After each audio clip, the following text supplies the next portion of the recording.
So hello, good afternoon. Thank you all so much for joining us today. We are so excited to get back into the swing of things and have you all back with us in a volunteer capacity. So thank you again so much for taking the time out of your day to attend this volunteer interest session. We're going to be changing things up a little bit, which is why we really encouraged anyone, whether you have volunteered with us before or if you are new to us, to attend this session to learn a bit about those changes and what we'll have going on as we move forward in this new era of COVID. And in our new building, but more about that in a minute. So first things first, my name is Kachina Kudroff. I am the Prevention Programs Manager here at the 1917 Clinic. I am also joined by my lovely boss, Kelly Ross Davis, today, and I will allow her to introduce herself.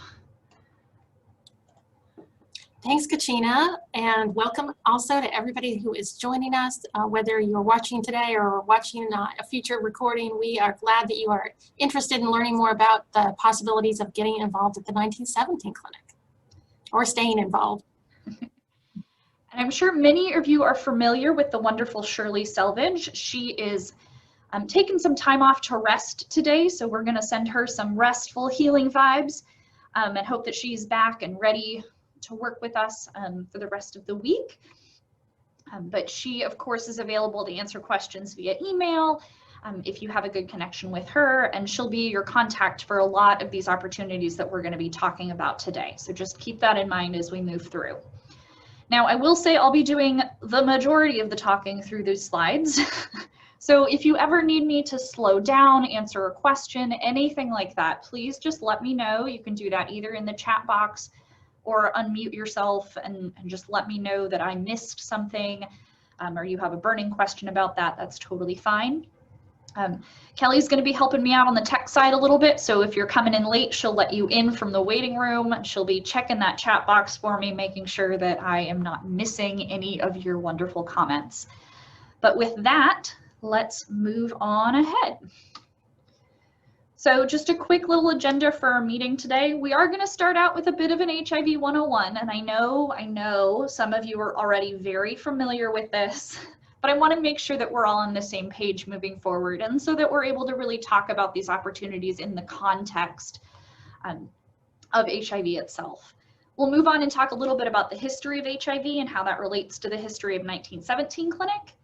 From there, onto our volunteer opportunities, and then our next steps. So now that we've learned about it, what do we do from here? But before that, really, really, really important that you all know that starting December 1st, that's World AIDS Day of this year, the 1917 Clinic will be located at 3220 5th Avenue South. We've got this beautiful new space, beautiful new building, state-of-the-art facility. We're very, very excited to be able to provide those new facilities and potentially new services and expanded services to our clients.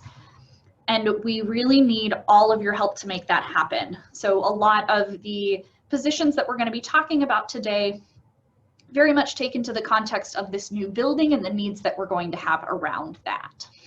And there, of course, that is the building. So if you wanted a visual, it's quite pretty, I think. Of course, the golden hour glow really helps as well. So super thanks to Tommy Williams, one of our other staff members who shot this photo. I think it is quite gorgeous. So our HIV 101, we'll start with some definitions and statistics, move on through transmission, progression, treatment, and prevention. So the first thing we need to know is that there is a difference between HIV and AIDS. We often lump them together, HIV/AIDS, HIV and AIDS, but it is really important that we understand the difference between the two. So HIV, human immunodeficiency virus, this is the virus itself that is transmitted between people and causes infection. The virus weakens the immune system over time, and so without the proper care and treatment, the immune system constantly declines with HIV, unless you're a special elite controller, and we can go into more detailed specifics at a different time. But for the most part, HIV causes a decline in your immune system functioning. Now, AIDS, or acquired immune deficiency syndrome, can be an outcome of long-term infection with HIV. So we only diagnose AIDS when the immune system is very weak. So typically we say that's a CD4 cell count, and that's one of the things we look at as an indicator of your immune system health. We see when that is less than 200, and then if an opportunistic infection is diagnosed. And basically all that means is that HIV has destroyed so much of your immune system that it can't fight off other infections. So those infections take the opportunity of your weakened immune system to really wreak havoc in your body. So when we have either of those things, we typically would diagnose AIDS. But not all people living with HIV are diagnosed with AIDS, nor do they ever have to be diagnosed with AIDS with proper care and treatment. And we'll talk about why that is in a future slide. So just some basic stats. We know that nationally 1.2 million people are living with HIV. We estimate that about 1 in 7 don't know their HIV status, which is a challenge, right? Because it means they don't know that they should be protecting other people. Other people don't know how to protect themselves because they don't know the status, right? And so as a result, we still see about 37,000 new diagnoses every year in the US. Now in Alabama, our numbers are kind of similar in terms of proportions. So we have almost 14,000 people living with HIV. 1 in 6 don't know their HIV status, and that's approximately 2,323 people, right? So we might even consider that number of people living with HIV to be 15,000-ish. It's hard to tell because, again, some people don't know their status, and if they don't know, they can't be counted. And then in 2018, we did have 612 new diagnoses. And you can see on this graph here, just like many other graphs, darker colors indicate higher rates. So here's us in Jefferson County, nice dark red. Same with this area kind of in the black belt here, and then we've got Mobile County down here with similarly high rates. So that just to point out that nationally HIV is an issue, and in the South and Alabama specifically, HIV is still an issue as well. Okay, so now that we've covered the basics with some statistics, let's move on to talking about transmission of HIV. And we're going to start with the fluids. So on this slide, I want you to take a look at the different fluids I have available and think about which 5, right? There's only 5 of these where there is enough HIV present to transmit the infection. So take a second to think about that, and then we will move on to our next slide. And look at that. So just like y'all said, blood, semen, vaginal fluid, rectal fluid, and breast milk are all fluids that can transmit HIV to someone else. Right? So if somebody has HIV and they exchange those fluids to somebody living without HIV, there could be transmission there. Now, what behaviors are actually involved with transmitting these fluids? Because it's not like we're going around with these fluids in our hands, squishing them together, right? What behaviors exchange those fluids? So again, y'all are really smart, okay? And this is fabulous. We love having folks with baseline knowledge about HIV try to help us out. So yes, absolutely anal sex, blood transfusions, childbirth, breastfeeding, vaginal sex, sharing injection needles, oral sex. And all of those risks change depending on what else is going on in that context, right? There are some folks who are saying kissing and mosquito bites. I hear this a lot. Right? So it kind of makes sense, right? If a mosquito is carrying blood and it puts it into me, why not? The kind of cool thing about HIV is that it doesn't live inside of a mosquito. So even if somebody with HIV was bitten by a mosquito and that mosquito went and bit somebody else, it wouldn't be transferred back to that next person. So we don't need to worry about mosquitoes in terms of transferring HIV. Now, things like malaria, dengue, West Nile, certainly there's a risk there, but not HIV. Now with kissing, we had a couple of folks who said that maybe they thought kissing could transmit HIV. And the CDC does mention on their website that like open mouth kissing, if there are cuts and sores and blood in the mouth and in the saliva, then it's possible to transmit HIV that way, but it's not very likely. And so we leave kissing off of the list. Generally, it's a very, very, very safe activity. And really, you probably don't want to be kissing somebody with a bunch of blood in their mouth anyway, for the most part. But hey, that is a risk, so just know that it's there if you ever do decide to kiss somebody with a bloody mouth. And then I love to see that nobody said hugging. Hugging is a very casual contact thing. You can hug just about anyone and not get HIV, right? And I say just about anyone, I mean anyone. You can hug anyone and not get HIV. Which is great, because hugging is great. The challenge, of course, right now is COVID, and we're not allowed to hug too many people outside of our bubbles, so don't just go indiscriminately hugging folks, okay? Also ask first, because some people don't like being hugged. All right, enough of that. Moving on. So yeah, just to clarify with the slides, sexual behaviors, including anal, oral, and vaginal sex, are all going to carry risk of HIV transmission. Oral sex is that lowest risk category, but it is still possible, so we keep it up there. Then when we talk about injection drug use, what we're really concerned with is sharing needles between individuals without cleaning them in between. Because when you pull a needle out of one person, it takes a little bit of their blood back with them. And then if you go to inject in the next person, it shoots their blood directly into you, right? So that's our concern there. We also know that with general drug use, this can be kind of a supplementary factor in HIV transmission, because when we use drugs, it reduces our decision-making skills, right? So while we're nice and sober, we might say, okay, it's condoms all the time, and that's the only way we have sex. But if I'm high or drunk, that decision-making process for me might change. And so my risk might be increased in that situation. So just something to think about. And then this last one on the right, vertical transmission, we've formerly called that mother-to-child transmission. But we don't want to place the blame on the mothers. And of course, we understand that not all women are mothers and not all mothers are women. So we want to talk about that specifically during pregnancy and childbirth, or during breastfeeding from the parent who is HIV positive, right? And then like at the bottom, HIV is not transmitted in the air or water. Saliva, sweat, tears, closed mouth kissing, not going to do anything. Insects and pets, you can love on your dogs and cats all you like, and those mosquitoes aren't going to get you. And then of course sharing toilets, food, or drinks, not a great idea with COVID, at least in terms of the food or drinks, but totally fine for HIV transmission. Now, say somebody did become infected, people often ask about symptoms. How can I tell if I have HIV?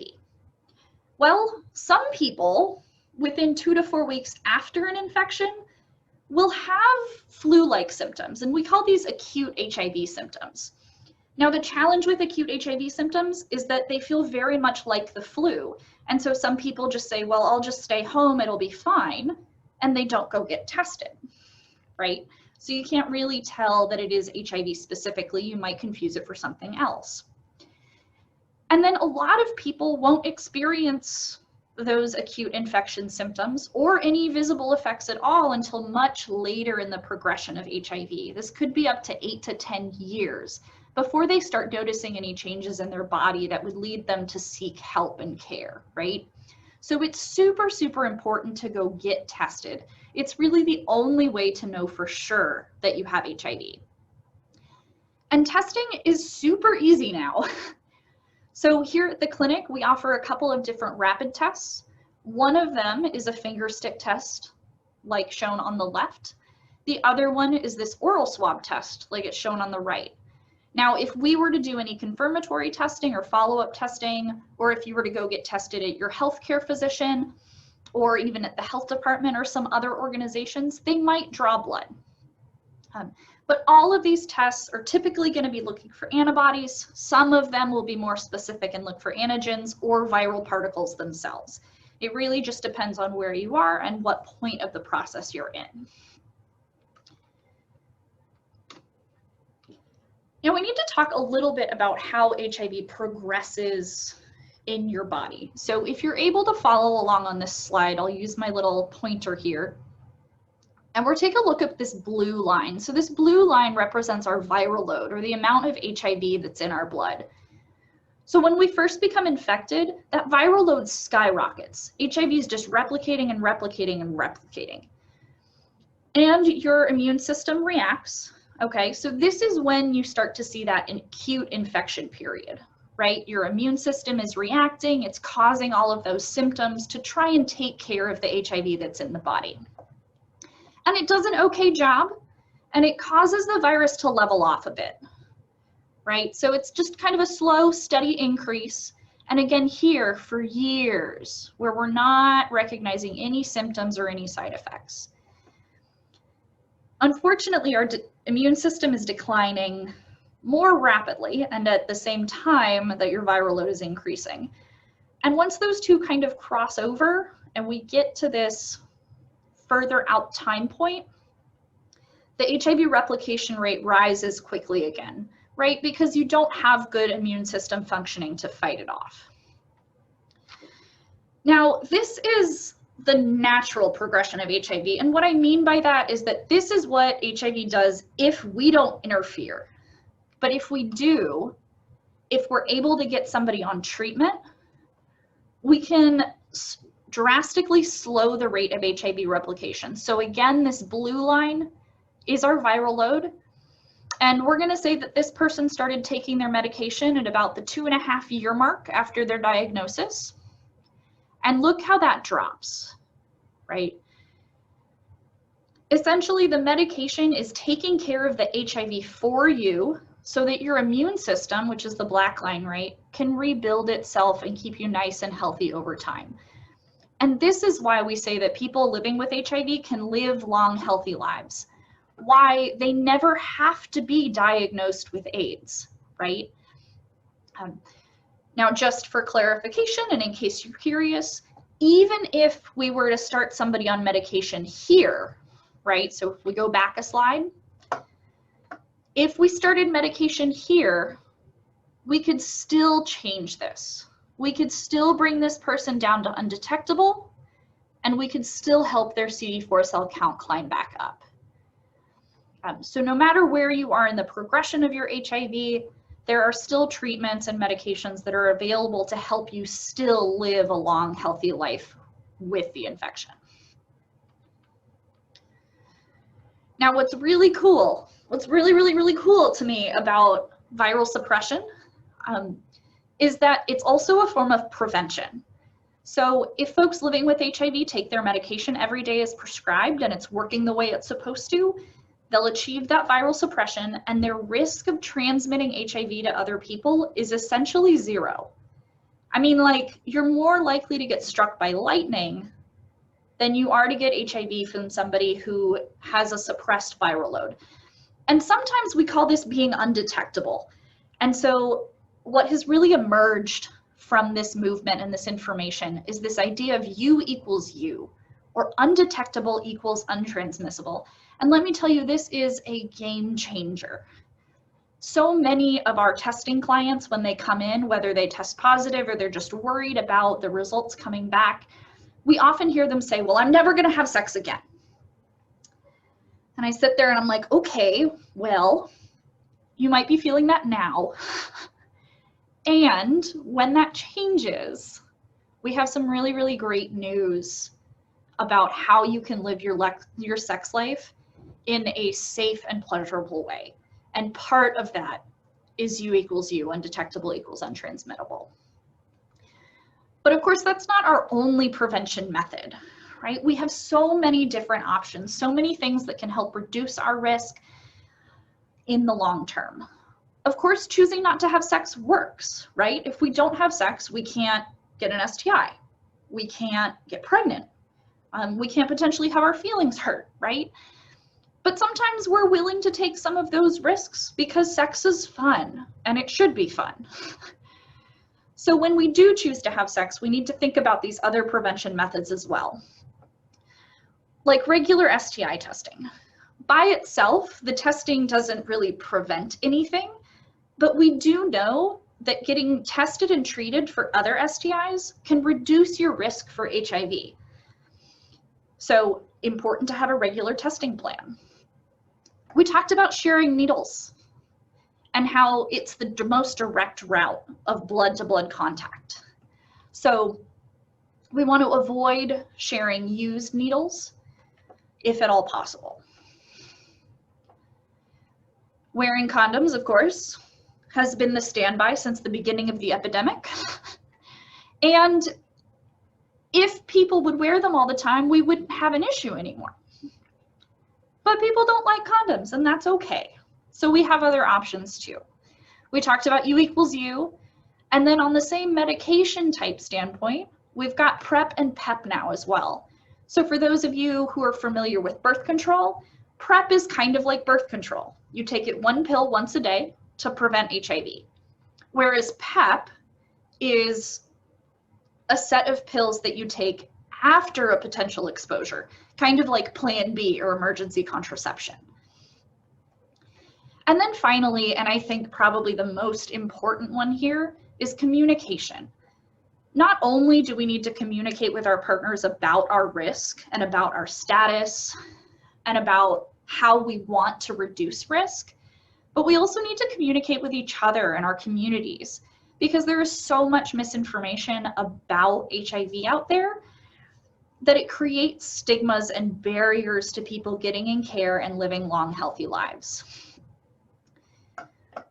So with all of that being said, a little context, we're going to do a little bit of a history lesson. I'm going to give my voice a break for about 5 minutes while we watch a video, but I want you to kind of reference this video with relation to what we've talked about before.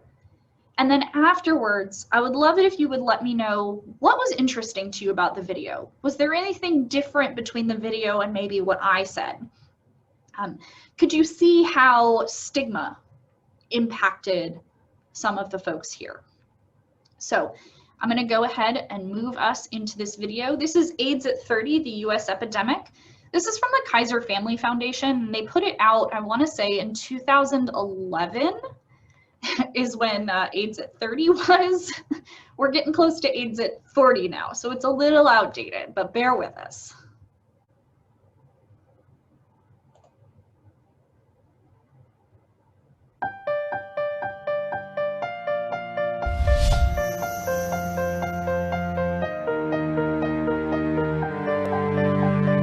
Bobby Campbell of San Francisco and Billy Walker of New York both suffer from a mysterious newly discovered disease which affects mostly homosexual men, but has also been found in heterosexual men and women.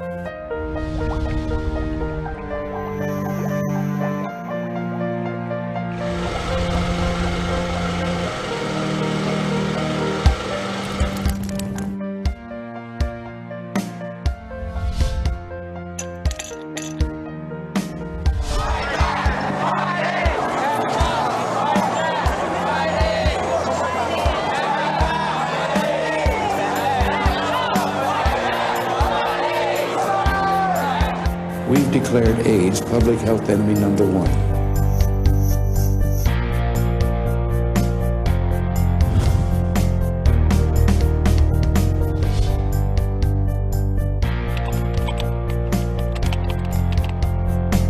Because of the HIV virus that I have attained, I will have to retire from the Lakers.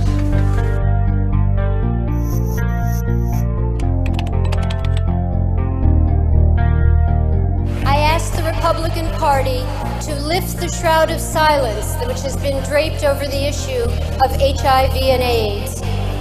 I have come tonight to bring our silence to an end.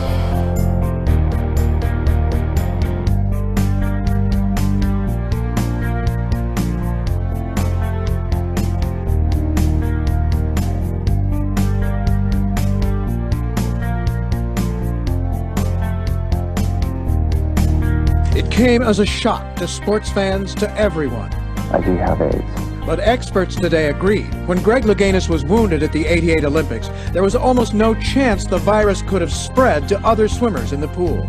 But the doctor who stitched Louganis without wearing gloves could have been at risk, though he's since tested negative.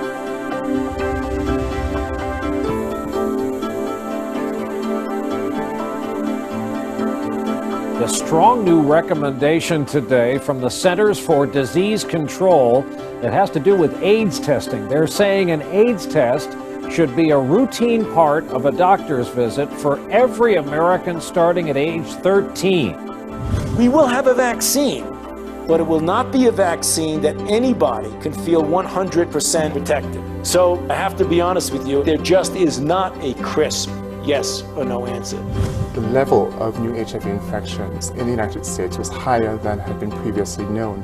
In fact, approximately 40% higher than earlier estimates in the 90s and in the early 2000s. The AIDS epidemic in Black community, it continues to be out of control. You know, our house is on fire, and we need to figure out how to put that fire out.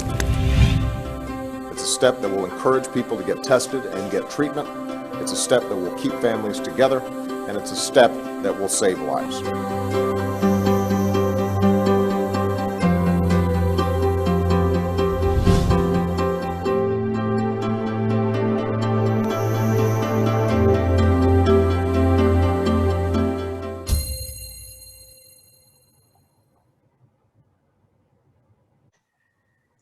So yeah, the story of Ryan White is really interesting. And while it really sucks everything that happened to him, it also, because of the fight that he and his mother took to the administration, we now have the Ryan White Care Act, which enables us to really care for so many of our clients. And so we have to thank Ryan White for all of the work that he and his mother put in to really changing things and changing the lives for people living with HIV today. Yeah. Anybody else?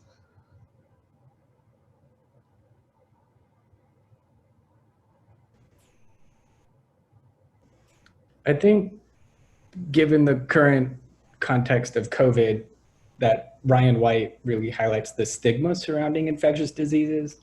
You know, there's a lot of stigma that exists still around HIV today, but there's also COVID stigma. You know, somebody coughs and you run away. So I think the COVID experience has been a reminder about stigma in other fields. And I think, like I said, the Ryan White experience, not being able to go to school because he had HIV and they were afraid he was going to spread it to other students. So I think it's an endearing lesson that we can learn to just be kind to one another. Absolutely. Thank you, Mike. I also, just based on that, I wanted to point out, I don't know if y'all noticed that Dr. Fauci is featured in this video, speaking about the subversive nature of HIV and the unlikelihood of a vaccine anytime soon. And he wasn't wrong. We still do not have a vaccine for HIV. But I do remember in one of his earlier interviews with regard to the COVID pandemic, that he very highly referenced his time during the HIV pandemic, when he was thinking about COVID and the response to COVID, and just how much they learned from that experience in order to move us forward through this one. So certainly a lot of parallels there, and definitely some very interesting points of interest. So I'm going to move on to some history of 1917 clinic, just to throw that in there with some of the dates you just saw. So in 1988, January 28th, 1988 to be exact, the clinic was founded at 1917 Fifth Avenue South. So if you've ever wondered where we got our name, it was our location. And we kept it to keep the anonymity for our clients and to address some of the stigma that was already coming their way. Now, we quickly outgrew that space as the epidemic continued to increase here, and especially in the South. So in 1993, we moved to our current location, 908 20th Street South, to really consolidate our care and research. So we kind of had care going on in one place and research going on in another, and we thought, well, gee, it makes a whole lot more sense to put them together. In 95, we said, why are people discriminating against people living with HIV in dental clinics? Let's open our own, and we did just that. 1995 is also when highly active antiretroviral therapy became available and more widely used. And this was a huge advent because it really started this period of people being able to live much, much longer with HIV. Prior to 95, people were relying on drugs like AZT, which helped, but the side effects from the drugs themselves were often so intense that people would go on the drugs, recover a little bit, come off the drugs so that they could recover from being on the drugs, and then have to go back on them again in this cycle. And so it was really great to have those new drugs introduced in 95.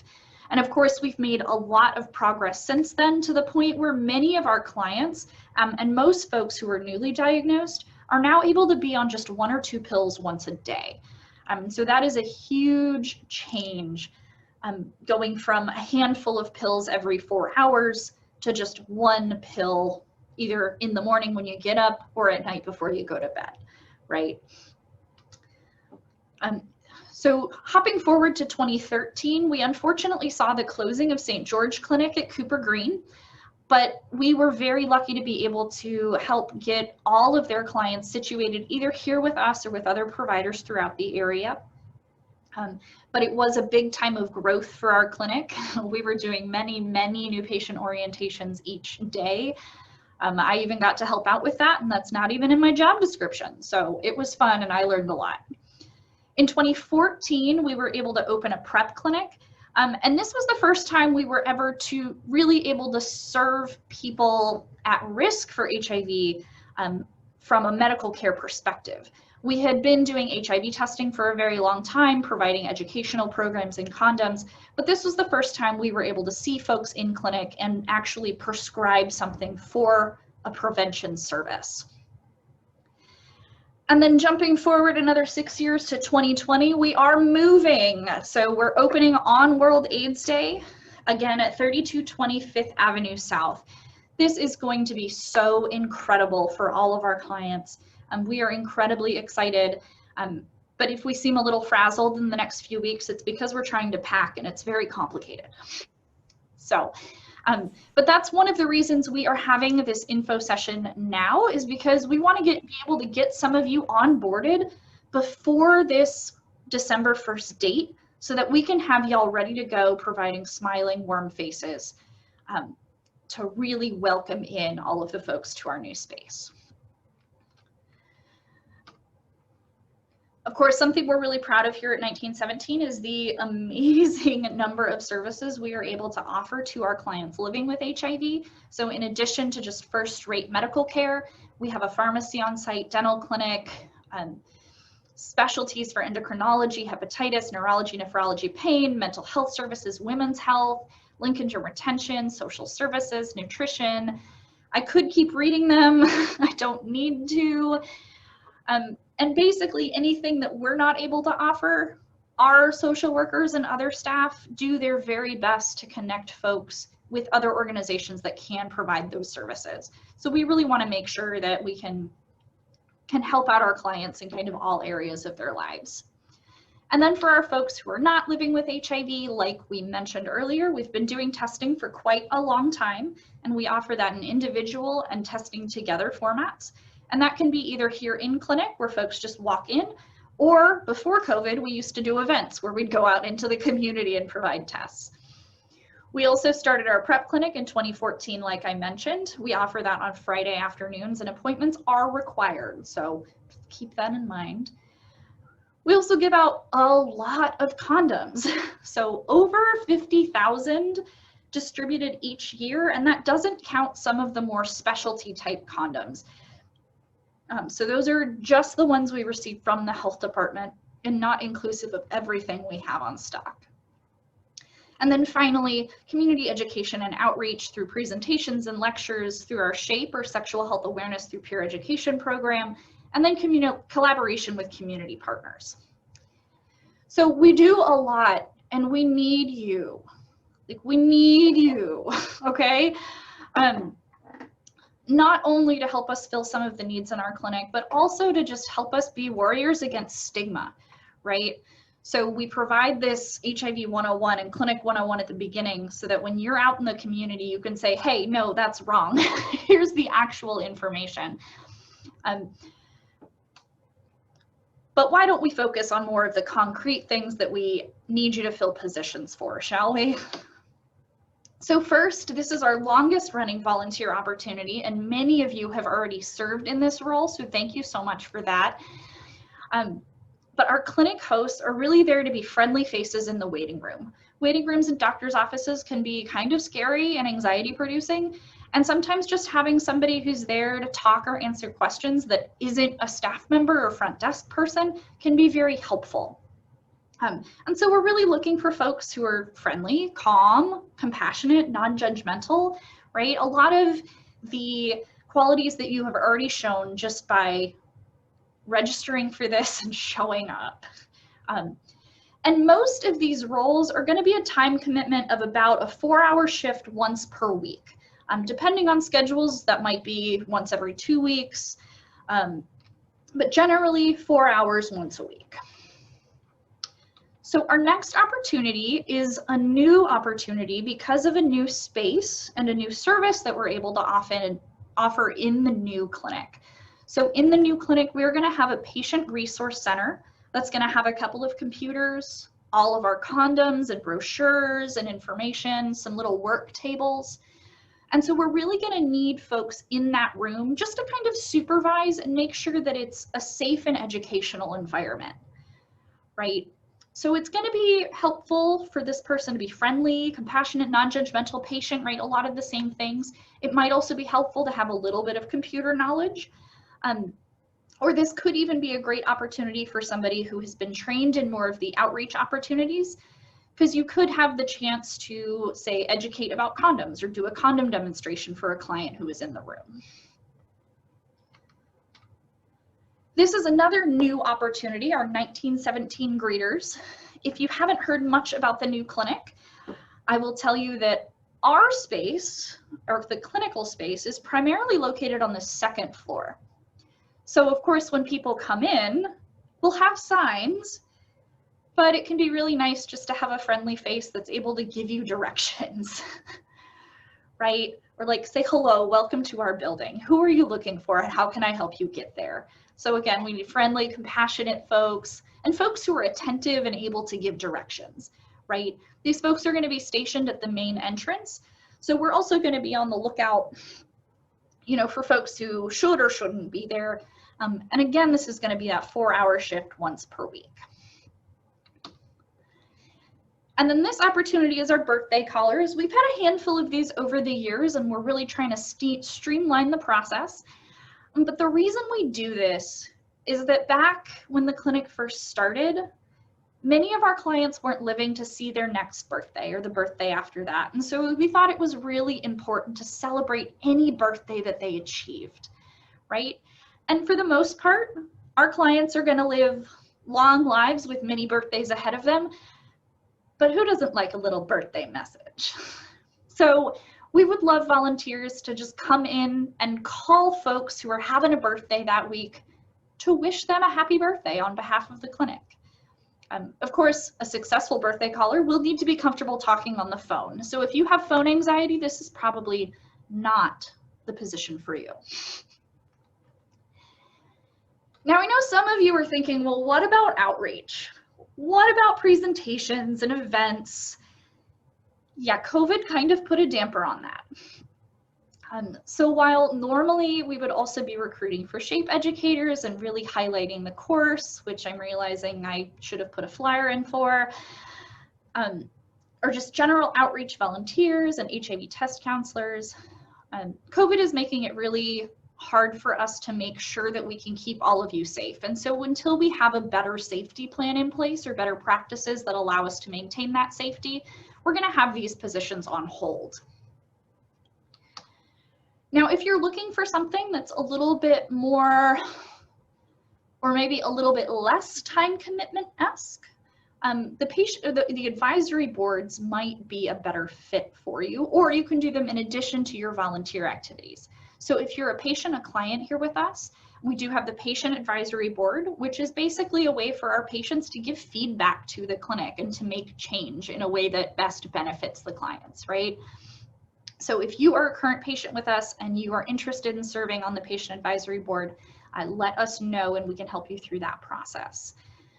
We also have a research community advisory board, and this one is for community members to come together and give feedback to research staff so that we can make our research programs better for the community, right?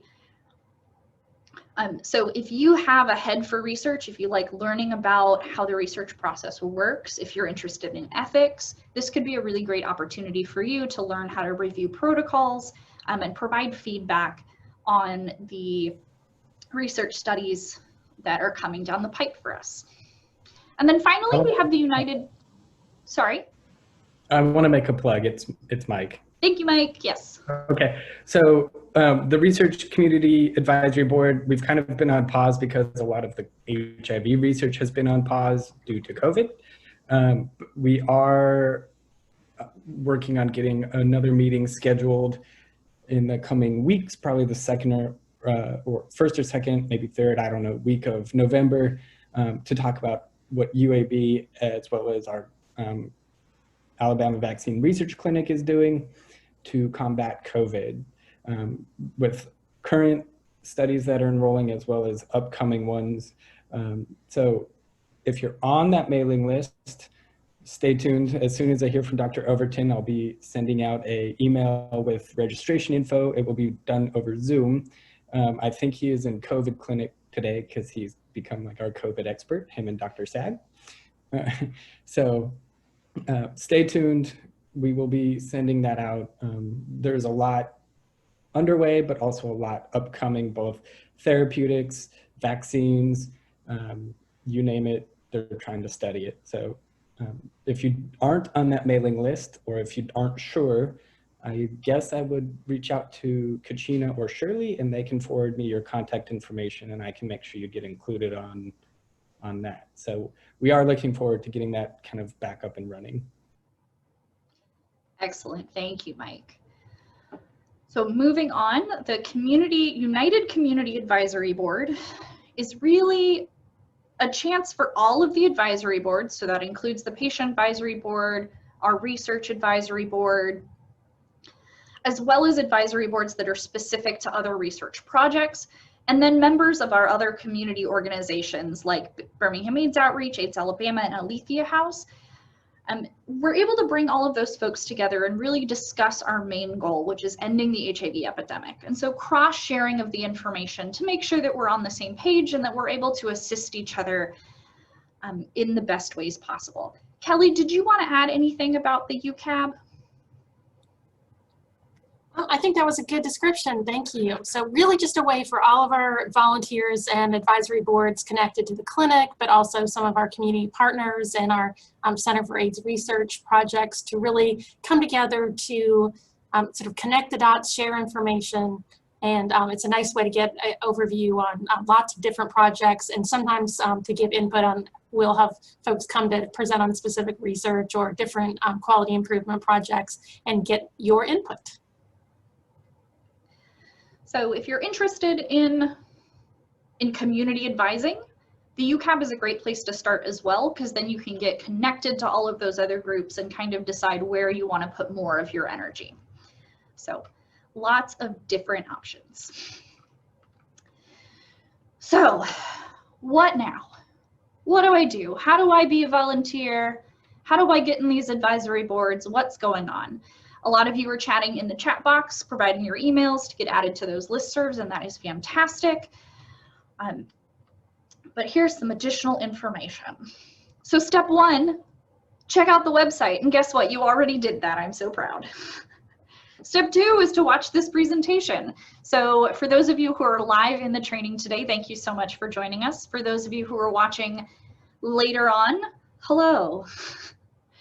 Your next step is going to be to fill out a volunteer application. For those of you who have been on our website, you know that's under the Get Involved tab. And you can either scroll down and find a little link to that, or it will be directly to your left on that sidebar menu. Once you fill that out, I believe you can do it all electronically, or if you prefer to print and scan and send or turn it in person, that all works.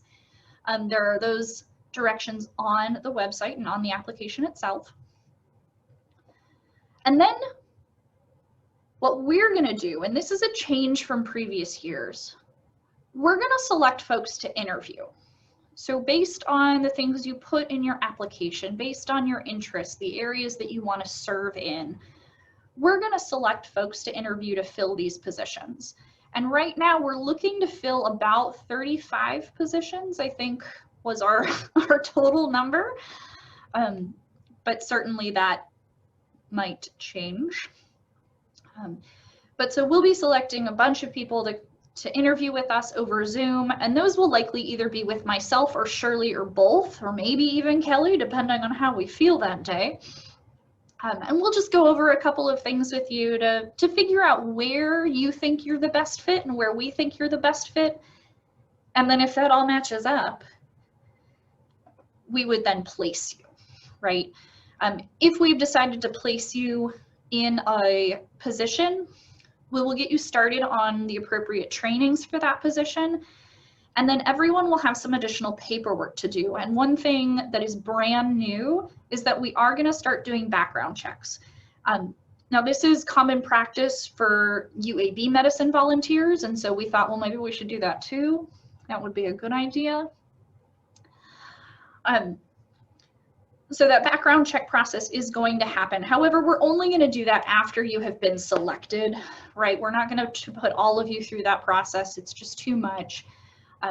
And just in case something ever does ping on your background check, it's not an automatic dismissal at all, right? We're going to come back, we're going to chat with you about that and see if that impacts your placement at all. And then finally, once we've gotten through all of that, hopefully before December 1st, you get to start volunteering. And that's when it gets real exciting. So, any questions? Feel free to chat box it or just shout out loud. I just wanted to throw out there, if you didn't get my info in the chat box, I took notes on who said they were interested, so I will make sure that you get added to the list when I get in the office tomorrow, and you will get that info about the research cab, so stay tuned. And that is a good reminder for me as well. So when you fill out your application, and we're encouraging, actually requiring everyone, regardless of whether or not you've been a volunteer before, to fill out this new application. If you mark any of the advisory boards on that application, I will make sure, or whoever receives that application will make sure that it's forwarded to the correct listserv and you can get added to those right away. Any other questions? If we have already filled out the application packet and emailed it to the email that was on the website, is there anything we need to do to make sure that was, like, I guess, confirmed or received? I just want to make sure I'm not messing anything up. Yeah, no, great question. When did you do that? I want to say the beginning of this week. Oh, the beginning of this week? Okay. Yeah, I had posted it, so I think you sent it to Shirley. Yes. Yeah. So we will double check with her and we will make sure we get back to you to make sure it was received. I'm sure it was, but we will double check. Who is that again? My name is Caroline. Caroline, great. Thank you. Yeah, awesome, awesome. I just wanted to make sure you were filling out the correct one. Did the volunteer application change from last year? It changed a little bit, yes. Okay, so just fill out a new one? Yes, please. Okay, will do. Kachina, I have a question real quick. Yeah. So you said that the volunteering starts December 1st, but I'm not allowed back in the dorms because of COVID. So how will that work? Because I have to go back to Montgomery. Yeah, so what we would do for folks who, wouldn't be able to start, say, this semester, we could keep your schedules and things on file and make sure that we're kind of reassessing as we get closer to the spring. Okay. Thank you. You're welcome. That's a great question.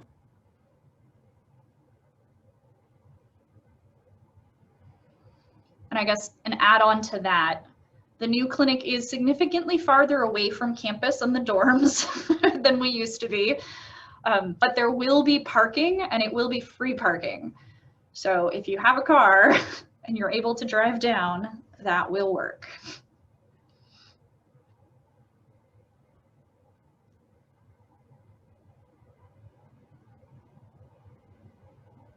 Well, if there are no other questions, I'm amazed to say we're ending on time. Kelly, would you like to add anything? Oh, on the spot, not to go over time. So great job, Kachina. That was a lot of really helpful information. So well done.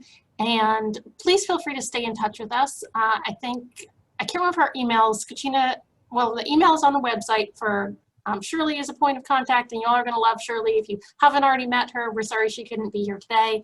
And they're right there at the beginning of the presentation. And we are going to make this, we'll post this on our website, right, for folks who weren't able to be here today, or if you came in a little bit late and missed the beginning. And this is an ongoing process. So it's not like, okay, Jen, just like you were saying, you don't have to be necessarily sort of ready to go December 1st. We'll, be having positions available, really as they're available and open, and as we have sort of the right fit for people that want to do specific projects. And we really appreciate you all tuning in today. This is the first time we've done a virtual session. And I know we've all been doing a lot more virtual learning, so appreciate everybody for one more virtual session. And again, great job, Kachina. Yes, and thank you all so much. It was so exciting to see so many names pop up in the registration and to get to hear some of you today even. So looking forward to doing some interviews with y'all and working with y'all in the future. And if you have any ideas for virtual outreach, please hit me up, because I need all the help I can get. But thank you again. Like Kelly said, we will put this up on the website when I figure out how to, and we will move from there. Thank you so much.